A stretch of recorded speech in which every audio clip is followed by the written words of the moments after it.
Hello student, तो आज हम बात करेंगे कुछ नीट का प्रिपरेशन कैसे स्टार्ट करते हैं। ठीक है, तो आज का सेशन रहेगा आपका नीट में जीरो से हीरो बनने तक का सफर आप कैसे तय कर सकते हो। ठीक है, तो चलिए फिर इसी में एक भगवान श्री कृष्ण जी के गीता में कही गई श्लोक के साथ शुरू करते हैं। नियतम कुरु कर्म तुम कर्म ज्यायु ह्यकर्मण शरीर यात्रा पीचोत्तेन प्रसिद्धि कर्मण, अर्थात निरंतर कर्म करते रहो, कुछ न करने से अच्छा कर्म करो। कुछ किए बिना शरीर भी काम करना बंद कर देता है। So as a NEET aspirant आपका काम है पढ़ना। ठीक है, निरंतर पढ़ते रहो, क्वेश्चन प्रैक्टिस करते रहो। इंस्टाग्राम फेसबुक देखने से अच्छा है आप पढ़ते रहो। There is no substitution for hard work, ये याद रखना, there is no substitution for hard work.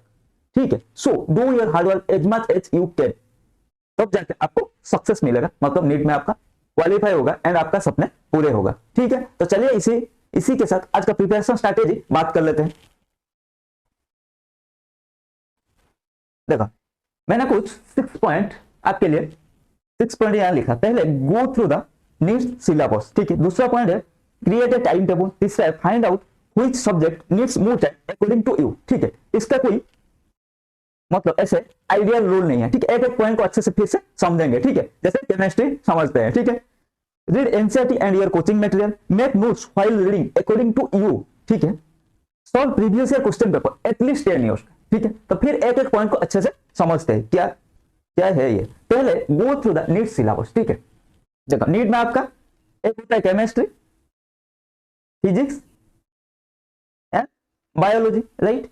ये दोनों मिलके 360, बायोलॉजी सिर्फ बायोलॉजी 360। ठीक है, तो 50% तो वेटेज आपका बायोलॉजी में रहेगा। तो अच्छे से पहले बायोलॉजी का जो 2 पार्ट्स होता है, एक बॉटनी होता है, एक जियोलॉजी होता है, उसका सिलेबस को पहले चेक करो। उसमें कौन सा चैप्टर आपको अच्छे से आता है, कौन सा नहीं आता है, उसको फाइंड आउट करो। ठीक है, देन वो बायोलॉजी चला जाए। सिमिलरली फिजिक्स केमिस्ट्री, ठीक है, सबका सिलेबस पहले देखो। वो जनरली आपका एनसीईआरटी 11th 12th का सिलेबस ही होता है। ठीक है, then accordingly create a time table according to your suitable time. ठीक है, तो इसका क्या है, क्रिएट ए टाइम टेबल में देखो मैं आपको सिंपल से ट्रिक बताता हूं। ठीक है, हम जनरली क्या करते हैं, एक हमारा नॉर्मल टाइम टेबल बना लेते हैं। मैं भी बनाता था, आप भी बनाते होंगे। ठीक है, सारे स्टूडेंट जिंदगी में एक ना एक बार जरूर ट्राई किया होगा। मैं चलो एक टाइम टेबल बना दिया, बस इसको मैं फॉलो करते रहूंगा। लेकिन वो क्या होता है, हार्डली एक दिन 2 दिन, हार्डली एक हफ्ता तक फॉलो हो पाता है, उसके बाद फॉलो नहीं हो पाता। जब आपका वो टाइम टेबल फॉलो नहीं हो पाता, फिर आप क्या करते हैं, परेशान होकर अरे उसको जाने दो, मैं जैसा ही पढ़ रहा हूँ ऐसे ही पढ़ना रहता। ठीक है, तो वो टाइम टेबल फॉलो कभी भी नहीं हो पाता। ठीक है, तो आज आप एक ऐसा टाइम टेबल बताऊंगा, ठीक है, जो फॉलो करोगे तो आपका रोज मतलब डेली प्रीवियस डे से बेहतर होता जाएगा। देखो आप क्या करना, सुबह उठना 10 मिनट या 15 मिनट लेके, ठीक है, उसी दिन का टाइम टेबल उसी दिन सुबह बना लेना। मान लो मुझे मंडे का टाइम टेबल बनाना, तो मंडे सुबह उठा 10-15 मिनट दिया। ठीक है, क्योंकि उस दिन आपको पता चल जाएगा आज क्या क्या काम है। ठीक है, मान लो आज स्कूल है, मतलब स्कूल तो आपका रहेगा। ठीक है, आपका स्कूल तो रहेगा। मान लो आज घर का कभी कोई घर का फंक्शन आ जाता है, कभी इंपोर्टेंट काम आ जाता है, कभी कोई जाना होता है, कभी हॉस्पिटल जाना होता है, कभी आपका तबीयत खराब होगा। ठीक है, इसी वजह से जो हम एक रूटीन बना लेते हैं, मान लो इसको मैं हर रोज फॉलो करूंगा। ठीक है, वो फॉलो नहीं हो पाता है। ठीक है, इसीलिए आप क्या करना, डेली उठना, मतलब मान लो मंडे का आज मुझे शेड्यूल बनाना है। ठीक है, तो मंडे सुबह उठा 10-15 मिनट पहले, चाहे आपका दिमाग में हो या एक डायरी बनाना, उसमें लिख लेना। ठीक है, बेहतर होगा एक डायरी रखना पास में, 10 से 15 मिनट लेके मुझे आज ये चैप्टर खत्म करना है, इतना टाइम पढ़ना है। ठीक है, इसके बीच मेरा स्कूल है, स्कूल में ये असाइनमेंट है, ये वगैरह। ठीक है, क्योंकि हर रोज आपको पता रहेगा क्या क्या काम है एंड उसके बाद आप कितना टाइम पढ़ सकते हो। ठीक है, तो कर लिया, तो जब तक वो खत्म नहीं हुआ तब तक छूना मत। मान लो मैंने आज मंडे में मैंने एक शेड्यूल बनाया। ठीक है, मुझे इतना घंटा सेल्फ स्टडी करना है, मेरा स्कूल है, फिर स्कूल से आने के बाद मुझे इतना घंटा सेल्फ स्टडी करना है, फिर उस स्कूल का कुछ होमवर्क ट्यूजडे के लिए है, तो सारे प्लानिंग कर लिया सुबह। ठीक है, तो जब तक वो खत्म नहीं हुआ तब तक मत। ठीक है, चाहे रात को 12 बजे, चाहे 1 बजे, चाहे 2 बजे, जब खत्म होगा तब सोना। ठीक है, फिर सिमिलरली नेक्स्ट डे ट्यूसडे में सुबह उठना, फिर शेड्यूल बना देना। ठीक है, और एक काम करना, एक वीकली टारगेट रखना। ठीक है, वीकली टारगेट क्या है, मान लो वीकली 7 डेज में मुझे हर रोज 10 आवर्स सेल्फ स्टडी करना है। ठीक है, वो अपने हिसाब से तय कर लेना। ठीक है, 10 आवर्स सेल्फ स्टडी करना है, तो टोटल वीकली 70 आवर्स। तो वीकली टारगेट फिक्स कर देना, मुझे इस वीक में 70 आवर्स पढ़ना है। ठीक है, तो इसमें कभी आप 8 घंटा पढ़ सकते हो, कभी 12 घंटा पढ़ सकते हो, कभी 14 घंटा पढ़ सकते हो, कभी 10 घंटा पढ़ सकते हो, लेकिन वीक के एंड में काउंट कर लेना जैसे मेरा 70 आवर होना चाहिए। ठीक है, फिर नेक्स्ट वीक ऐसे ही प्लान करते हैं। देखना एक महीने, ये मेरा बात मानकर एक महीना फॉलो करो, देखना आपका महीने में जो 4 वीक होते हैं, एक से बेहतर जरूर होगा, और आप इसको अच्छे से फॉलो कर पाओगे और आपका एफिशिएंसी भी बढ़ेगा। ठीक है, ठीक है, हमारा डेली मतलब आज मंडे कल ट्यूजडे, हर रोज हमारा ब्रेन मतलब एक जैसा काम नहीं करता है। ठीक है, हमारा काम मतलब पढ़ने का एफिशिएंसी हर रोज सेम नहीं रहता है। ठीक है, और हर रोज सेम तरह का काम नहीं होता है। तो अगर हर रूज सेम नहीं होता है, सेम तरह का काम नहीं होता है, ब्रेन का फंक्शन सेम तरह का काम नहीं करता है, ठीक है, एफिशिएंसी सेम तरह का नहीं आता, तो तुम रोज एक रूटीन कैसे फॉलो कर सकते हो? नहीं कर सकते हो ना। तुम्हें सुबह ही पता चला कि आज मैं कितना काम कर पाऊंगा, मेरे पास क्या क्या जरूरी इंपोर्टेंट काम है, ठीक है। मान लो आपको किसी फैमिली में किसी का तबियत खराब हो गया, आपको हॉस्पिटल जाना है, तो वो तो इंपोर्टेंट काम है ना, ठीक है, तो उसको भी साइड में देख लेना। तो ये था शेड्यूल बनाने का एक आसान सा ट्रिक, ठीक है। तो आज के बाद आप वो महीने भर का मतलब मान लो एक रूटीन बना दिया, मैं इसको साल भर फॉलो करते जाऊंगा, ठीक है, उसमें मत लेना, वो एक मीथ है, ठीक है, उसमें हम कभी फॉलो नहीं कर पाते, मुश्किल से मुश्किल एक हफ्ते 2 हफ्ते, फिर वो टाइम टेबल गड़बड़ हो जाता है। लेकिन आप रोज अगर ऐसा टाइम टेबल बना के फॉलो करोगे ना, तो इसको रोज फॉलो कर पाओगे और आपका हर रोज प्रीवियस डे से बेहतर होते जाएगा, ठीक है। ये भी ट्राई करना जो मैं हर रोज प्रीवियस डे से बेहतर करते जाऊंगा, ठीक है, तो फिर आप 365 डे मतलब आपका हर रोज उसके प्रीवियस जैसे बेहतर होते जाएगा, ठीक, और इससे आपका एफिशिएंसी भी बढ़ेगा और आप कभी डिमोटिवेट नहीं होगे, ठीक है। इसी के साथ तो ये था क्रिएट अ टाइम टेबल का एक प्लान, ठीक है। चलो अब देखते हैं find out which subject need most time, ठीक।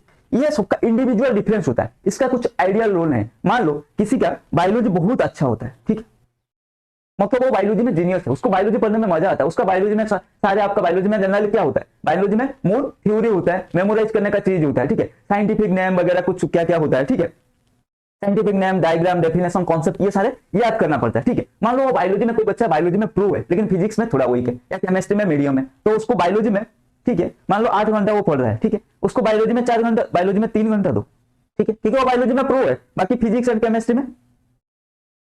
केमिस्ट्री में मान लो फिजिक्स आपका थोड़ा वीक है, 2.5 आवर्स तो केमिस्ट्री होता है 1.5 आवर्स, ठीक है। अच्छा वो अपने हिसाब से देख लेना, नहीं तो ये मत सोचना कोई सार बता दिया, कोई यूट्यूब में कोई और बता दिया, मुझे ऐसे ऐसे करना है, नहीं। इंडिविजुअल का, हर एक इंडिविजुअल का स्ट्रेंथ एंड वीकनेस अलग होता है, तो इसके लिए कोई भी आइडियल रूल नहीं है, ठीक है। आपने इंटरनेट में देखा होगा, कोई और जगह देखा होगा, नीट प्रिपरेशन स्ट्रैटेजी में आपको लिखा है अब बायोलॉजी आप 4 आवर्स पढ़ो, फिर क्योंकि बायोलॉजी ज्यादा मार्क आता है, 360 मार्क आता है, फिजिक्स 2 आवर्स दो, केमिस्ट्री 2 आवर्स दो, ठीक है। लेकिन कोई बच्चा बायोलॉजी में प्रो है तो उसके लिए 4 आवर्स की जरूरत नहीं है, वो 3 आवर्स में भी चल जाएगा, बाकी 5 आवर्स वो फिजिक्स केमिस्ट्री में लगा सकता है, क्योंकि मान लो उसका फिजिक्स वीक है, तो हर एक इंडिविजुअल का स्ट्रेंथ एंड हर एक इंडिविजुअल का वीकनेस भी अलग अलग होता है, ठीक है। तो उसको आप ही बेहतर जानते होंगे, ठीक है, आपसे अच्छा आपका स्ट्रेंथ एंड आपसे अच्छा आपका वीकनेस कोई और नहीं जानता है, ठीक है, ना आपका पेरेंट्स जानते हैं, ना आपका टीचर जानते हैं, ये आप ही केवल बेहतर जानते हैं, ठीक है। तो प्लान करना अकॉर्डिंगली अप टू यू, मैंने बता दिया जो टाइम टेबल वो आपके हिसाब से प्लान करना, पढ़ना किस सब्जेक्ट को ज्यादा टाइम देना, किस सब्जेक्ट को कम टाइम देना, ये भी आपके ऊपर ही डिपेंड करता है।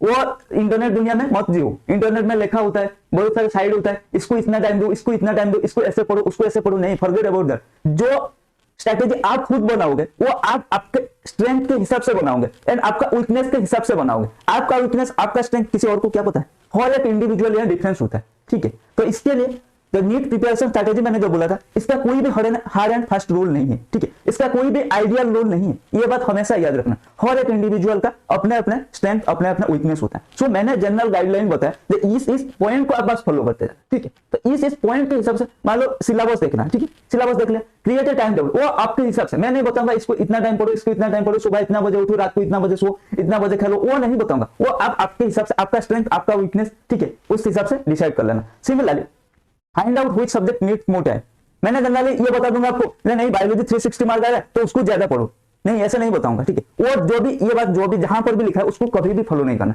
ठीक है, ये बात हमेशा याद रखना, क्योंकि हो सकता है आपका स्ट्रेंथ बायोलॉजी है, आप बायोलॉजी में प्रो है, ऐसा फटाक से क्वेश्चन कर लेते हो, तो क्या जरूरत है आपको 5 आवर्स वहां देने का, ठीक है।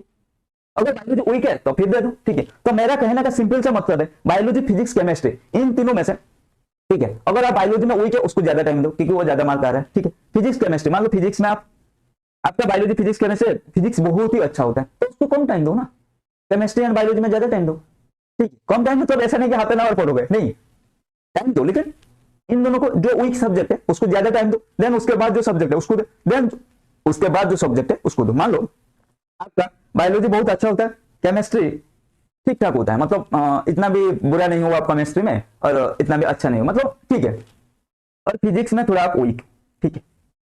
तो क्या करना, फिजिक्स को थोड़ा बहुत ज्यादा टाइम देता है, ठीक है। अगर आज 8 आवर्स पढ़ रहे हो आप, बायोलॉजी को 3 आवर्स, ठीक है, एंड बाकी बच गया 5 आवर्स, 5 आवर्स में फिजिक्स को भी 3 आवर्स, ठीक है, और केमिस्ट्री की 2 आवर्स, ठीक है। और ये भी कर सकते हो आप, बायोलॉजी को 2.5 आवर्स देके फिजिक्स को 3.5 आवर्स दे सकते हो, अगर फिजिक्स आपको समझ में नहीं आता, उसमें ज्यादा टाइम लगता है, ठीक है। तो वो आपका स्ट्रेंथ, आपका वीकनेस के हिसाब से प्लानिंग कर लेना, ठीक है। केमिस्ट्री के लिए मैं कुछ बातें बता देता हूँ। केमिस्ट्री क्या है, देखो एनसीईआरटी इनऑर्गेनिक का हर एक लाइन बाय लाइन पढ़ना, ठीक है, सॉरी एनसीईआरटी का हर एक लाइन बाय लाइन आपको पढ़ते जाना है, ठीक है। चाहे वो इनऑर्गेनिक का, मेनली इनऑर्गेनिक का सारे क्वेश्चन एनसीईआरटी से ही आ जाते हैं। इनऑर्गेनिक के बहुत सारे रिएक्शन होते हैं, बहुत सारे चीज याद रखना होता है, ठीक है। तो एनसीईआरटी को लाइन बाय लाइन पढ़, एनसीईआरटी एंड आपका कोचिंग मटेरियल, ठीक है। सिमिलरली फिजिकल केमिस्ट्री में क्या होता है, physical chemistry is more formula based, right. तो फॉर्मूला को याद रखो, ठीक है, एंड क्वेश्चन प्रैक्टिस करो। मान लो एक चैप्टर है आपका केमिकल काइनेटिक्स, ठीक है, चैप्टर पहले पढ़ ले, चैप्टर का जितना भी इंपोर्टेंट फॉर्मूला है ना उसको एक जगह लिख लो, ठीक है। और जब क्वेश्चन प्रैक्टिस करते रहो उसको साइड बाय साइड रखते जाओ, ठीक है। मान लो क्वेश्चन प्रैक्टिस कर रहे हो, फॉर्मूला याद नहीं यार, फटाक से देख लो, ठीक है। तो एक जगह ऐसे फिजिकल का हर एक चैप्टर खत्म होगा, एंड में आप एक छोटा सा कॉपी बनाना, उसमें सारे चैप्टर का इंपोर्टेंट फॉर्मूला लिखते जाना, ठीक है। तो वो आपको रिवाइज करने में अच्छा होगा। तो physical is more about problem based, ठीक है। अब आ गया हमारा ऑर्गेनिक। ऑर्गेनिक को कैसे पढ़ते हैं, ऑर्गेनिक को बहुत सारी चीज प्रैक्टिस, क्योंकि ऑर्गेनिक का प्रैक्टिकल एप्लीकेशन भी बहुत होता है। तो ऑर्गेनिक में जितना ज्यादा आप क्वेश्चन प्रैक्टिस करते रहो, जितना वेराइटी का क्वेश्चन प्रैक्टिस करते रहो, नेम रिएक्शन एक जगह सारे, मतलब आपका सिलेबस में जितना भी नेम रिएक्शन है एक जगह उसको लिख लो, ठीक है। नेम रिएक्शन लिख लो, उसको प्रैक्टिस करो। क्वेश्चन डिफरेंट टाइप का क्वेश्चन प्रैक्टिस करो। मान लो एक कॉन्सेप्ट आ गया inductive effect, application of inductive effect, ठीक है। तो उससे जितना भी पॉसिबल क्वेश्चन हो सकता है प्रैक्टिस करो। And last but not least, previous year का क्वेश्चन जरूर करिए, ठीक है। और बात करते हैं फिजिक्स की, ठीक है। तो जनरली हमारा नीट में फिजिक्स डिफिकल्ट आता है, ठीक है। इसका question formula and application based होता है। तो फिजिक्स में भी जैसे फिजिकल केमिस्ट्री में मैंने बताया, हर एक चैप्टर का एंड में आप उसका प्रीवियस ईयर का उसका जितना भी इंपोर्टेंट फॉर्मूला है वो लिखते जाओ। फिजिक्स में भी आप ऐसा ही करना। मान लो आपका एक टॉपिक आएगा थर्मोडायनामिक्स, ठीक है, या इलेक्ट्रोस्टैटिक, ठीक है। तो वो पढ़ लिया, उसका सारा इंपोर्टेंट फॉर्मूला एंड छोटे छोटे जो कॉन्सेप्ट होता है उसको एक जगह लिख लो, ठीक है। फिर प्रॉब्लम प्रैक्टिस करो, उसको साइड बाय साइड रखो, ठीक है। इससे आपको क्या होगा, जब आपके सारे चैप्टर कवर कर जाओगे, ठीक है, फॉर्मूला भी आधा तो ऐसे ही याद रह जाएगा। फिर जब रिवाइज करोगे आपको आसान होगा। या एग्जाम को मान लो एग्जाम को एक हफ्ता बाकी है, आपको रिवाइज करना है, ठीक है। तो इतना बड़ा सा नोट्स लेकर नहीं बैठोगे ना, फॉर्मूला क्विक फॉर्मूला रिवाइज करते जाना, ठीक है। तो ये बात याद रखना। बाकी आपके अकॉर्डिंग आपको क्या मेथड सुइटेबल लग रहा है वो आप खुद डिसाइड कर लेना, ठीक है। नहीं मुझे ऐसे पढ़ने में ज्यादा, मतलब ऐसे पढ़ने में मुझे बहुत जल्दी याद रह रहा है, ठीक है। और जो बायोलॉजी में, एक लास्ट बात बताऊंगा, एक जो बायोलॉजी में आपका होता है साइंटिफिक नेम, थ्योरी, कॉन्सेप्ट, ठीक है, बहुत सारी चीज होता है। आप मान लो पढ़ लिया, ठीक है, तो आप क्या करना, रोज आप घर से स्कूल जाते होगे या कहीं और जाते हुए खाना हो गया, ठीक है, कुछ भी जब भी कुछ मतलब पढ़ने के अलावा और भी कुछ कर रहे हो ना, दिमाग में वो बात याद करते रहो, मैंने आज क्या पढ़ा था, मैंने कल क्या पढ़ा था, ठीक है, ठीक है। तो मान लो आपने आज कुछ पढ़ लिया, आज रात को कुछ पढ़ लिया, कल सुबह आपको उसके उठ के स्कूल जाना है, ठीक। तो स्कूल जाते वक्त चाहे बस से जा रहे हो, चाहे साइकिल से जा रहे हो, चाहे बाइक से जा रहे हो, कहीं से भी जा रहे हो, ठीक है, कैसे भी जा रहे हो, आप तो दिमाग में तो याद करते रहोगे, ठीक है, दिमाग में याद कर सकते हो। तो हमेशा दिमाग में वो बात याद करना, मैंने कल रात ये पढ़ा था, इस कॉन्सेप्ट ये होता है, इस कॉन्सेप्ट ये होता है, ठीक है। अगर याद नहीं आ रहा है, ठीक है, स्कूल जाकर देख लीजिए या घर रिटर्न करके भी वो कॉन्सेप्ट देख लीजिए, ठीक है। तो आपका एज ए नीट एस्पिरेंट आपका 24/7 दिमाग में एक ही चीज चलना चाहिए, वो है पढ़ाई, ठीक है। भले आप किताब लेके नहीं बैठे हो, लेकिन दिमाग में आपका पढ़ाई चलना चाहिए, ठीक है। भले आप ट्रैवल कर रहे, भले आप मार्केट गए, लेकिन दिमाग में हमेशा कुछ ना कुछ कॉन्सेप्ट चलते रहना चाहिए, ठीक है। तो इससे मान लो फिजिक्स का एक चैप्टर मैंने पढ़ लिया, आज रात को पढ़ लिया, सुबह मुझे कहीं और जाना है, ठीक है, कहीं मतलब स्कूल जाना है या कहीं घूमने जाना है, तो जाओ, कुछ नहीं, ऐसा होता है, घूमने जा सकते हो। लेकिन दिमाग में मैंने मान लो मैंने थर्मोडायनामिक्स पढ़ा था, तो उसका जितना भी फॉर्मूला होता है ना वो याद करते जाना, ठीक है, उसको रिमाइंड करते जाना, अरे थर्मोडायनामिक्स में ये था, ये था, ये था, ये ऐसा होता है, ये ऐसा होता है, ठीक है, वो याद करते जाना, ठीक है। समझ में आ गया? तो दिमाग में हमेशा पढ़ाई पढ़ाई पढ़ाई चलना चाहिए जब तक नीट क्लियर नहीं हो, ठीक है। चलिए फिर एंड और एक बात, जो आपने पढ़ा है, मान लो कुछ आपने पढ़ा है, मान लो आपने पढ़ा है कानिजेरा रिएक्शन, ठीक है, पढ़ लिया, सर हो गया, खत्म, आप डिनर करने गए, तो दिमाग में ये अपना आपसे क्वेश्चन करना, व्हाट इज कानिजेरा रिएक्शन, एंड अपने आपको आंसर भी करना, ठीक है। सिमिलरली मान लो अपना आल्डर कंडेंसेशन पर व्हाट इज आल्डर कंडेंसेशन, ये अपने आपसे क्वेश्चन करना एंड उसका आंसर करना, ठीक है। इलेक्ट्रोस्टैटिक का कोई कॉन्सेप्ट पढ़ रहे हो, फिजिक्स का कोई कॉन्सेप्ट पढ़ रहे हो, बायोलॉजी का कोई कॉन्सेप्ट पढ़ रहे हो, ठीक है, तो सारे का सबका अपना आपको आंसर करना, उसका क्वेश्चन करना, अपना आपको आंसर करना, उसका क्वेश्चन, अपना आपको क्वेश्चन करना, फिर अपने आपसे आंसर देना, ठीक है। वो दिमाग में जब आप खाली टाइम में बैठे रहते हो या कहीं जाते हो तो वो चलते रहना चाहिए। तो 24/7 आपका दिमाग में एक ही चीज चलता रहना चाहिए, वो है पढ़ाई, ठीक है। चाहे किसी का कॉन्सेप्ट हो सकता है, किसी डेफिनेशन हो सकता है, किसी फॉर्मूला हो सकता है, प्रॉब्लम हो सकता है, साइंटिफिक नेम हो सकता है, बस पढ़ाई चलता रहना चाहिए। तो इसी के साथ आगे बढ़ते हैं। Read NCERT and your coaching material, ये मैंने ऑलरेडी डिस्कशन कर दिया कैसे कैसे पढ़ना है, ठीक है। एनसीईआरटी बुक्स एंड एनसीईआरटी में सारे इंपोर्टेंट टॉपिक्स होता है, कॉन्सेप्ट एंड देयर एक्सप्लेनेशन होता है, ठीक है। तो उसको एनसीईआरटी को पहले फॉलो करना चाहिए, देन आपका कोचिंग मटेरियल हो गया, ठीक है। Then make notes according to your while reading, ठीक है। मैंने ऑलरेडी ये सारे पॉइंट उसी पॉइंट में डिस्कशन कर दिया। आपके हिसाब से आप छोटे छोटे नोट बनाते जाना, ठीक है। मान लो एनसीईआरटी पढ़ रहे हो या कोचिंग मटेरियल पढ़ रहे हो, उससे आपके अकॉर्डिंग आपको जो भी जैसे भी अच्छा लगे, आप जो भी समझाए उस हिसाब से आपको लिख मतलब उसमें बनाते जाना। आप चाहे इंग्लिश में पढ़ रहे हो लेकिन आपका मान लो आपका नॉर्मल भाषा है हिंदी, ठीक है, तो आपको कोई चीज आप हिंदी में भी वन लिख सकते हो, ठीक है।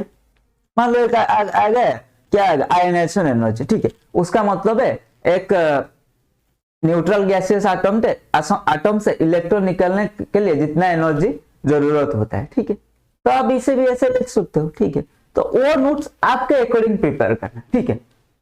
आपका स्ट्रेंथ मैं एक ही बात हमेशा बोलता हूं, ठीक है, आपका स्ट्रेंथ एंड आपका वीकनेस आपसे बेहतर ना आपका टीचर जानते हैं, ना आपका पेरेंट्स जानते हैं, ना ये इंटरनेट दुनिया जानता है, ठीक है। तो कोई भी आइडियल रूल नहीं होता है इस प्रिपरेशन स्ट्रैटेजी का। बस मैं आपको कुछ पॉइंट बताते जाओ, मैंने आपको कुछ पॉइंट बता दिया, बस ये पॉइंट आपको थोड़ा ध्यान में रखना है, ठीक है। उसमें काम कैसा करना है, ठीक है, वो आपके स्ट्रेंथ एंड आपके वीकनेस के हिसाब से डिपेंड करता है, ठीक है। नहीं तो मैं ये ऐसे भी बता सकता भाई ये टाइम टेबल है इसको फॉलो कर लो, भाई ये इंपोर्टेंट चैप्टर है इसको ऐसे पढ़ो, ठीक है, लेकिन वो मेरे लिए इंपोर्टेंट हो सकता है, वो नीट के लिए इंपोर्टेंट हो सकता है, लेकिन मान लो वो आपका स्ट्रेंथ है तो क्या जरूरत है उसे ज्यादा टाइम देना, ठीक है। लेकिन कोई चैप्टर है वो आपका वीकनेस है, उससे ज्यादा टाइम दो, ठीक है। चलो इसी खुशी में आगे बढ़ते हैं। देन हमारा आते आते आ गया हमारा last but not list, video लंबा जा रहा है तो इसको यही खत्म करते हैं। Last but not list, solve the previous year question paper at least 10 year. I suggest at least 15 2005 से लेकर 2022 तक सारे प्रीवियस ईयर का क्वेश्चन कर लो भाई, मजा आता है। मतलब प्रीवियस ईयर क्वेश्चन जितना भी करोगे ना आपका कॉन्फिडेंस उतना बूस्ट होगा। अरे ऐसे ही क्वेश्चन आ रहा है ना तो फिर तो मैं नीट में फाड़ दूंगा, ठीक है। तो ये था हमारा कुछ प्रिपरेशन स्ट्रैटेजी, ठीक है। पहले आप नीट के सिलेबस देखो, ठीक है, उसके अकॉर्डिंग आपका स्ट्रेंथ एंड वीकनेस के अकॉर्डिंग टाइम टेबल बनाओ, ठीक है। देन एनसीईआरटी को अच्छे से पढ़ो, एनसीईआरटी एंड आपका कोचिंग मटेरियल को अच्छे से पढ़ो, ठीक है। देन क्या करो, प्रीवियस ईयर का क्वेश्चन प्रैक्टिस करो एंड पढ़ते वक्त आप अपने हिसाब से नोट्स बनाओ, ठीक है। प्रीवियस ईयर का क्वेश्चन प्रैक्टिस करते हो, एटलीस्ट 10 to 15 ईयर्स का प्रीवियस ईयर क्वेश्चन प्रैक्टिस करो। Physics is more formula and application based, तो उसमें जितना वेराइटी के क्वेश्चन कर सकते हो, पॉसिबल हो सकता है करो, ठीक है। केमिस्ट्री में इनऑर्गेनिक को एनसीईआरटी का लाइन बाय लाइन दिमाग में छाप लो, ठीक है। एंड फिजिकल का जितना प्रॉब्लम हो सकता है प्रैक्टिस करो एंड ऑर्गेनिक का जितना वेराइटी का क्वेश्चन हो सकता है वो करो, ठीक है। क्योंकि ऑर्गेनिक एप्लीकेशन बेस्ड होता है, उसमें वेराइटी के अब क्वेश्चन आ सकते हैं। बायोलॉजी में क्या है, बायोलॉजी में बहुत सारी चीज आपको याद रखना होता है, साइंटिफिक नेम, थ्योरी, कॉन्सेप्ट, ठीक है। उसको जितना हो सके अच्छे से एनसीईआरटी एंड कोचिंग मटेरियल पढ़ो और उसको दिमाग में सेट कर लो। तो बायोलॉजी एंड इनऑर्गेनिक केमिस्ट्री को दिमाग में सेट कर लो, physics and physical chemistry and organic का जितना वेराइटी टाइप का क्वेश्चन होता है हो सकता है उसको प्रैक्टिस करो, देखना नीट आपके क्या हो जरूर क्लियर हो। तो सफलता का अपने एक आधा है, वो भी सफलता का अपने एक आधा है, वो भी मेहनत करने वालों पर फिदा है। सफलता का अपने एक आधा है, वो भी मेहनत करने वालों पर फिदा है।